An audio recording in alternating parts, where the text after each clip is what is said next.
सबको जय श्री कृष्ण, जय सोमनाथ जी। ओम नमो भगवते वासुदेवाय नमः। श्लोकार्धे तथा प्रोक्तम् भगवत्याखिलार्धदम् सर्वखिल्वमेवाहं नान्यदस्ति सनातनम्। कृष्णं नारायणं वन्दे, कृष्णं वन्दे व्रजप्रियं, कृष्णं द्वैपायनो वन्दे, कृष्णं वन्दे पृथाश्रुतम्। हरे कृष्ण कृष्ण कृष्ण हरे हरे, हरे राम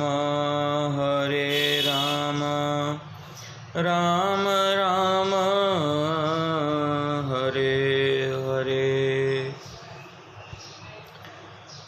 सबको जय श्री कृष्ण, जय सोमनाथ जी की जय सिया राम। आप सभी अपने अपने घर में सुरक्षित होंगे, स्वस्थ होंगे, ऐसी हम आशा करते हैं। और उसी के साथ आज की भगवत चर्चा का आरंभ करेंगे। आज की हमारी जो भगवत चर्चा है उसमें हम द्रौपदी और उनके 5 पतियों का रहस्य वो समझेंगे।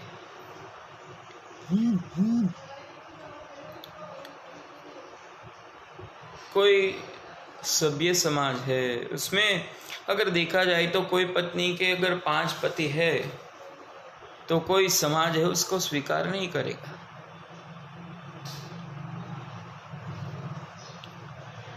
परंतु द्रौपदी ने ऐसा पूर्व जन्म में क्या किया था जो इसको ये जन्म में 5 पति प्राप्त हुए। तो आइए आज के जो भी ये भगवत चर्चा का विषय है उसके साथ आगे बढ़ते हैं।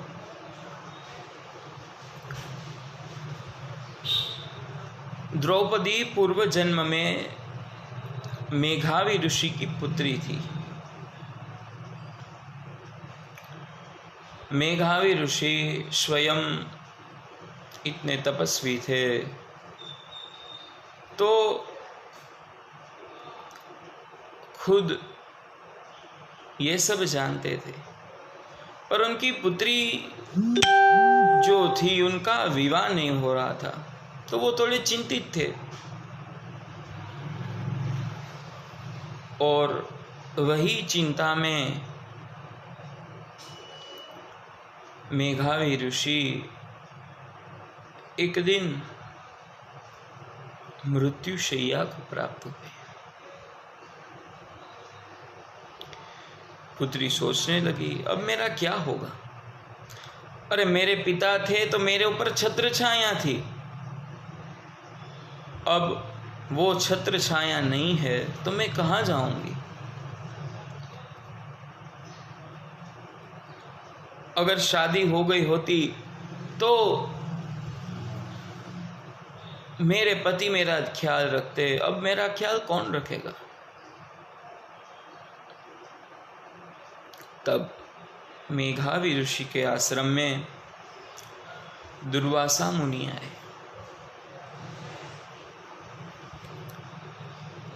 उनकी अच्छे से आगता स्वागता की पुत्री ने और अपनी समस्या का कारण बताया कि प्रभु हमारे पास ये समस्या है, तो हम इसमें से कैसे मुक्त हुए? महाराज जी आप कुछ हमें रास्ता दिखाइए। तब दुर्वासा मुनि ने उनको रास्ता दिखाया कि आप भगवान शिव की भक्ति करो। शिव की भक्ति करोगे तो सारे ही रास्ते अपने आप खुल जाएंगे, क्योंकि जो परम कल्याणकारी तत्व है वो है शिव। हम क्या बोलते हैं, भगवान हम जो भी कर्म है वो आपको अर्पण करते हैं। आत्मा स्वम गिरिजामति सहचरा प्राणा शरीरम गृहम पूजार्थे विषयोपभोग रचनाम निंद्रा समाधि स्थिति। हमारी जो ये आत्मा है वो स्वयं शिव बन के सहचरा आपके आसपास प्रदक्षिणा कर रही है। आत्मा स्वम गिरिजामति सहचरा प्राणा शरीरम गृहम। पूजा के आदि विषयों में भी, और जब हम निद्रा करते हैं वो समय भी। संचारः प्रदयो प्रदक्षिण विधि स्तोत्राणि शर्वा गिरो। अरे भगवान हम जहाँ पे भी घूमते हैं वो आपकी ही प्रदक्षिणा करते हैं। स्तोत्राणि शर्वा गिरो। हम जो भी कर्म करते हैं, कुछ भी बोलते हैं, तो भगवान वो आपका स्तोत्र बन जाए। यद यद कर्म करोमि तत्तदखिलम शंभु तव आराधनम। हम जो भी कर्म करते हैं भगवान वो ही कर्म है, वो शिव स्वरूप बन जाए। ऐसी हम भगवान से याचना करते हैं। तो इस तरफ दुर्वासा मुनि ने द्रौपदी को जो कहा, शिव जी की आराधना करने को कहा, तो द्रौपदी ने शिव जी की आराधना की, खूब कठिन तप किया, तब जाके शिव जी उन पे प्रसन्न हुए। और प्रसन्न हुए तो पूछा कि आपको क्या चाहिए, आप वर मांगे। तब मेघावी ऋषि की पुत्री ने उनको कहा कि मुझे एक ऐसा पति दीजिए जो धर्मिष्ठ हो, बलवान हो, जिसकी आत्मा पवित्र हो, जिसका ज्ञान सबसे अनोखा हो, जिसका रूप ये पृथ्वी पर दूसरा किसी का ऐसा रूप ना हो, ऐसा पति मुझे दीजिए। तब भगवान शंकर ने उनको कहा कि ये 5 तत्व एक साथ मिलना वो नामुमकिन है। कोई भी एक व्यक्ति में ये 5 गुण कभी नहीं हो सकते।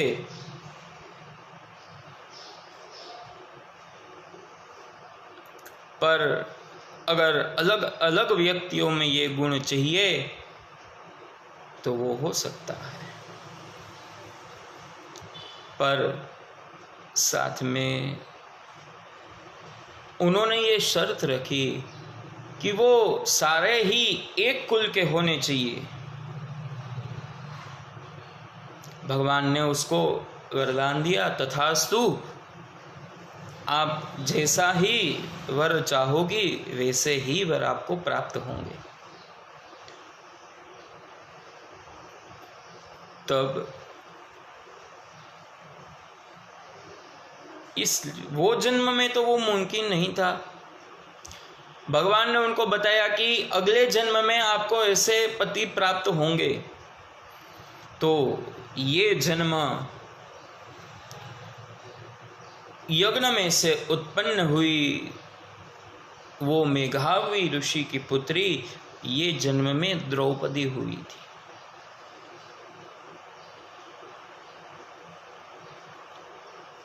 तब राजा द्रुपद के वहां पे उनका जन्म हुआ। उनको राजा द्रुपद ने यज्ञ में से उत्पन्न किया, यानी उनका एक नाम याज्ञसेनी भी है।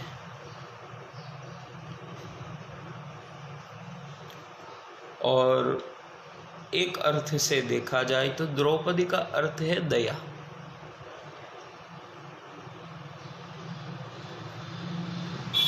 और पांडव है वो तार्किक अर्थ से देखे तो युधिष्ठिर यानी धर्म, भीमसेन यानी बल, अर्जुन यानी आत्मा। पर कैसी आत्मा? पवित्र आत्मा। नकुल यानी रूप और सहदेव यानी ज्ञान। जो पूर्व जन्म में महादेव के द्वारा उनको जो वर मिला था, वरदान मिला था, उसके हिसाब से ये पांडव उनके पति हुए। और ये जो 5 तत्व है, धर्म, बल, पवित्र आत्मा, ज्ञान और सुंदरता, उसके सभी के साथ दया होनी आवश्यक है। पहला है धर्म। धर्म और दया एक दूसरे के साथ जुड़े हुए हैं। धर्म के साथ दया होना अति आवश्यकता है। जिस धर्म में दया नहीं है वो धर्म नहीं है। आजकल हम बहुत जगह पे देखते हैं कि कोई देवी देवताओं के नाम पर बलि चढ़ाया जाता है। कोई भी देवी या देवता मांस भक्षण नहीं करते। तो ये इंसान ने खुद के लिए बनाया हुआ एक तार्किक कर्म है। ये एक प्रकार का तर्क है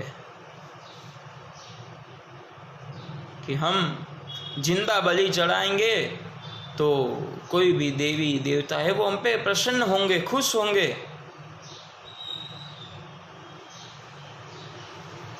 पर जिस धर्म में दया नहीं है वो धर्म नहीं है।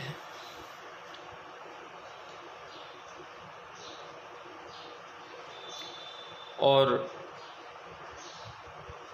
धर्म भी दया से ही सुशोभित होता है। दया धर्मेण मूलेन, पाप है अभिमान, तुलसी दया न त्यागिए, जब घट में प्राण। जब तक तुलसीदास जी महाराज क्या कहते हैं कि जब तक अपने शरीर में ये प्राण है कभी भी दया का त्याग न कीजिए। धर्म का मूल दया है, पाप का मूल है अभिमान। तुलसी दया न छांडिए, दया कभी न छांडिए जब तक है ये तन में प्राण। और अपने हिंदू सनातन धर्म में दया है वो सबसे पहले है। पुण्य विनोबा जी भावे क्या कहते हैं, उसने हिंदू समाज की व्याख्या बनाते हुए क्या कहा है, हिंसायाम दुच्यते चिंतम यस्य हिंदुः। जो हिंसा से पर है, जो हिंसा से दूर है, उनका नाम हिंदू है। पर एक बात ये भी मन में आती है कि अगर अहिंसा ही धर्म है, दया ही धर्म है, तो क्या जब सुरक्षा की बात आती है तो शस्त्र उठाना क्या वो अधर्म है? एक तरफ शत्रु अपनी सरहद पे आ गया है और दूसरी तरफ अपने जो भी सैनिक है वो अगर अहिंसा को अपना लेंगे तो क्या वो राष्ट्र कभी बच पाएगा? नहीं। समय पे किया हुआ अहिंसा भी एक प्रकार का धर्म है। अपने राष्ट्र की, ब्राह्मण की, गौ की, स्त्री की, बहन की रक्षा करने के लिए जो शस्त्र उठाया जाता है वो अहिंसा नहीं परंतु धर्म है।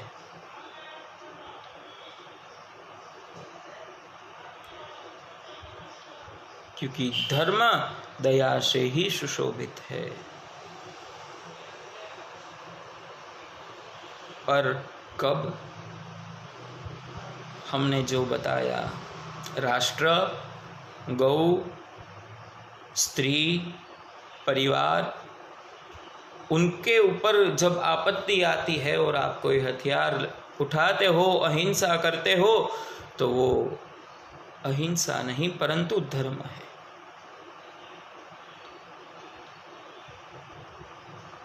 इसलिए ही अपने ऋषि मुनि कहते हैं, दृष्ट्यात् पूतम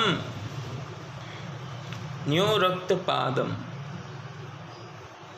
देख के अपने पैर रखने चाहिए, क्योंकि ये भूमि पे भी हजारों जीव जंतु है, वो मर जाते हैं।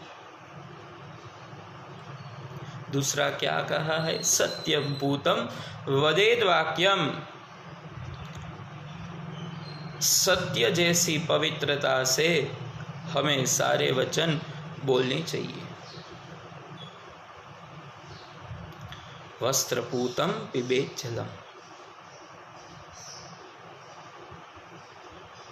पानी कैसे पीना चाहिए? वस्त्र को पवित्र जो कपड़ा है उसको आगे रख के फिर पानी पीना चाहिए।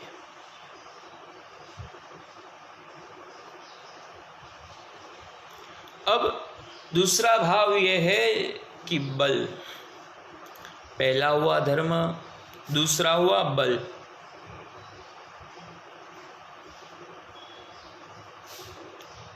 बल तो सबके पास होता है,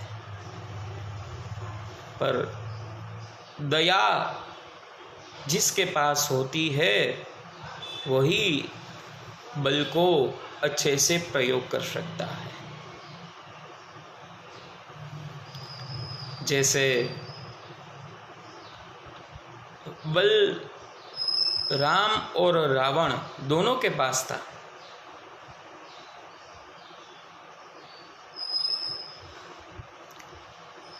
जो बल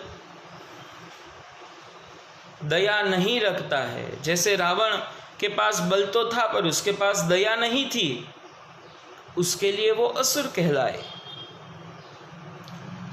और भगवान रामचंद्र के पास भी बल था, पर उन्होंने दया को साथ में रखा उसके लिए वो बल है, वो देव कहलाए। जो बल किसी की रक्षा ना कर सके वो बल बल नहीं होता है। किसी की निर्दयता से आप हत्या कर दोगे तो वो उसमें आपका बल नहीं है। बल के साथ दया होना अति आवश्यक होता है।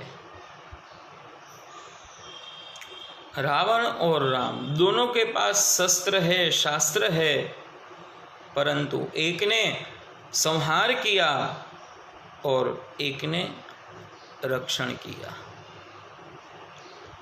रक्षण और संहार ये दोनों अपने ही हाथों में है।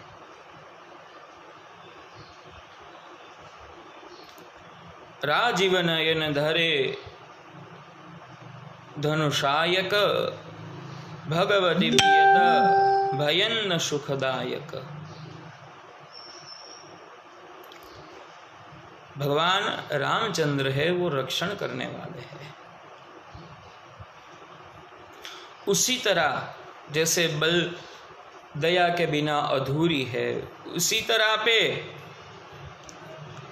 रूप भी दया के बिना अधूरा है, ज्ञान भी दया के बिना अधूरा है, आत्मा भी अधूरी है दया के बिना। इसके लिए द्रौपदी को 5 पति प्राप्त हुए, क्योंकि द्रौपदी खुद एक दया का स्वरूप है। दया को धर्म प्राप्त हुआ, दया को बल प्राप्त हुआ, दया को जब आत्मा प्राप्त हुई तब वो अर्जुन बना।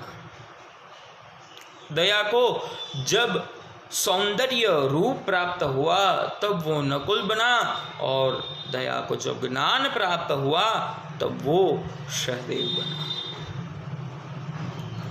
ज्ञान, आत्मा और बल, धर्म और रूप, ये पांचों ही दया बिना अधूरे हैं। तो इसी के साथ आज का भगवत चिंतन यहाँ पे विराम करेंगे। कल इसी समय वापस सभी मिलेंगे और भगवान की कुछ न कुछ चर्चा करेंगे। तब तक के लिए सभी को जय श्री कृष्ण, जय सोमनाथ जी, जय सिया राम। अस्तु।